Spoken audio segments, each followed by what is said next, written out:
చూడండి మనకైతే ఎన్ని పచ్చి బొబ్బరికాయలు దొరికినాయో. వీటిని అయితే మంచిగా తీసుకుపోయి కట్టెల పొయ్యి మీద మంచిగా కాల్చుకుందాం.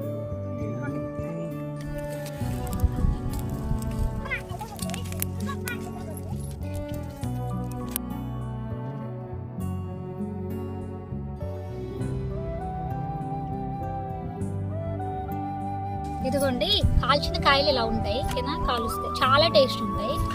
చూడండి మీకు చూపిస్తా. ఇలా తీసి ఇలా తీసుకోవడం. ఇదిగోండి గింజలు ఇవి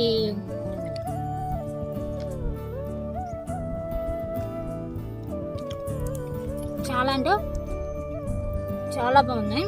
ఉడకబెట్టిన కాయల కన్నా ఇలా కాల్చి తింటే కాయలు చాలా టేస్ట్ ఉన్నాయి. ఇప్పుడు మనము గ్యాస్ మీద కన్నా కట్టెల పొయ్యి మీద కాలుస్తే ఏ కర్రీ అని అంత టేస్ట్ ఉంటుంది, అలా అంత టేస్ట్ ఉన్నాయి. చాలా బాగుంటాయి, ఒకసారి ట్రై చేయండి.